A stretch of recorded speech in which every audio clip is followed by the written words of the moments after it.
Hey, welcome to Graphic Policy Television, GPTV. It's Wednesday, which means it's brand new comic book day. You know, San Diego Comic-Con's not stopping us from doing some comic reviews. I'm sitting in the hotel room waiting for the convention to kick off, and perfectly timed, FedEx guy delivered the Life of Captain Marvel from Marvel Comics. Hooked us up with a early release copy of it just as we were heading to the airport to get here. So I feel like this is perfect timing, and you know, we have to do a review. We're not going to let a convention slow us down as far as that. So you can see this is the sketch cover of the comic. I actually don't think I have many sketch covers, so that one is pretty cool. And I'm in San Diego Comic-Con, and you better believe I'm going to take it with me to the convention and try to get a cool sketch on it.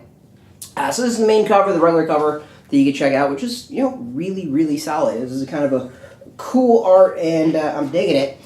So basically, this is a kind of a fresh start, new direction for Captain Marvel. And it's interesting. It kind of dives into her history a lot, really her past, her family, and as well as kind of like where she's at. Now, I'll be straight up and admit that like I don't know tons about Captain Marvel myself. It's not a character I follow a hell of a lot. You know, I've read some of the various new series that are out, but like as far as her family or some of the like finer details, I don't know that. So what's interesting is reading this, it kind of feels like a very fresh start and a very friendly place to start for a new reader. So it's written by Margaret Stohl, pencilers Carlos Pacheco, inker Rafael Fonteriz, colorist Marcio Menyz, artist Margaret Sauvage, and then letterer Clayton Cowles, cover artist Julian, Totino, Tedesco. There's a bunch of variants. Logos, J. Bowen, designs Nick Russell, editor Sarah Brunstad, consulting editor Sana Amanat.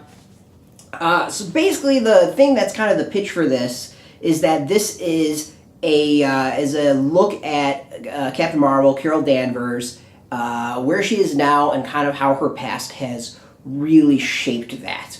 You know, I don't know if this is really a spoiler because I don't know her history really well. But she had an abusive father. She's kind of dealing with PTSD and trauma based off of that. That's obviously led to some of her issues in her life. I'm pretty sure she had a drinking issue at one point. I think that was the case from what I picked up on one of the like Civil War II things. So she's kind of dealing with that, and this issue really dives into her still dealing with that in her life. It's something that a lot of folks can relate to, and the way it's presented, I think, is very, it's honest is the best way of putting it. Like, it doesn't feel like it's done for shock value. It doesn't feel like it's trying to, like, sensationalize the character at all. It just feels like a very natural thing, and how that manifests in her superhero-dom makes a lot of sense. And, you know, it's explored. It's between, it's not so much her, you know, fighting villains right now, but this is a setup to, like, a lot of what's going to come. It focuses on her, her mother, her brother, and that relationship and her growing up. There's some flashbacks. There's some kind of modern-day stuff that kind of leads to those flashbacks and the exploration of her being, from a kid's point of view, what she experienced. And I think maybe the only thing I got to knock it all in the issue is that her and Tony Stark are very buddy-buddy. If you've been reading the Avengers, it's really entertaining. It's a great read right now. There's still a lot of friction between the two as far as that. So coming to this and seeing them kind of friendlier than they are in that series is a little odd.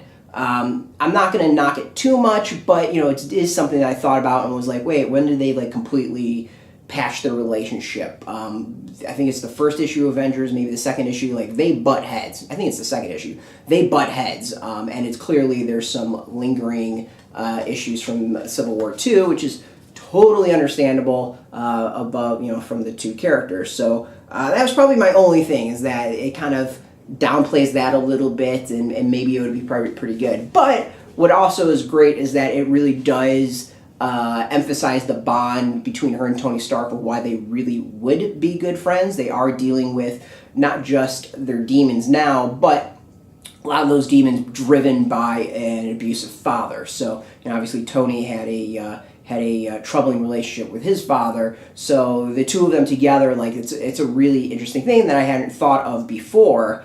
and I think it does a really, really great job as far as kind of humanizing the two of them and tying that together. As far as that, like, solid, excellent. There's a really interesting mystery at the end of it, and I'm not going to bring it up because I'm still trying to figure out exactly what was going on, but it's cool. So this is the art. You can kind of, this kind of thing sums up a lot of the art. You can see that there's like the modern stuff on one side, and then there's kind of like this retro of her on the younger, and there's definitely a slight shift in art styles, at least in, I think, the coloring. The retro stuff kind of has like the dotted like art to it. Yeah, I think, you know, that should really come up really well and be able to understand what I'm going about. Here's another example of that, of like the modern style, not the modern, but the modern era, and then the retro stuff on the other page. That's kind of got like the dotted art style thing going on. So overall, I really liked it. You know, I really want to see where this is all going. You know, it's promised to explore a lot of Carol's past and kind of how that impacts her present.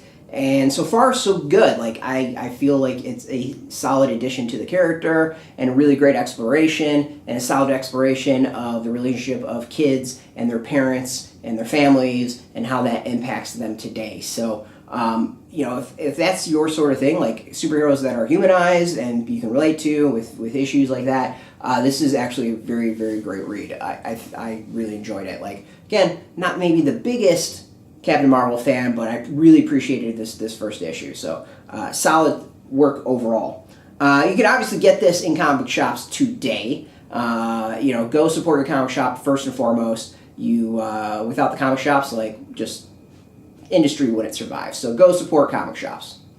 If you don't have a comic shop, there's no problem. Got some affiliate links on the video and the site. You can go purchase through that. They are affiliate links, so we do get a small percentage of that. Again, I want to thank Marvel for hooking us up with this review copy. As always, appreciate the support. You know, without you, it'd be really difficult to do this site, and without you, the viewer, there'd really be no point to it. So again, thank you for watching. Now, if you're into Marvel, if you're into comics, if you're into Captain Marvel, you can check us out every single day at graphicpolicy.com. We're on Twitter, Facebook, YouTube, Tumblr, all at Graphic Policy, keeping it nice and consistent. So until next time, keep reading those comics and keep it geeky.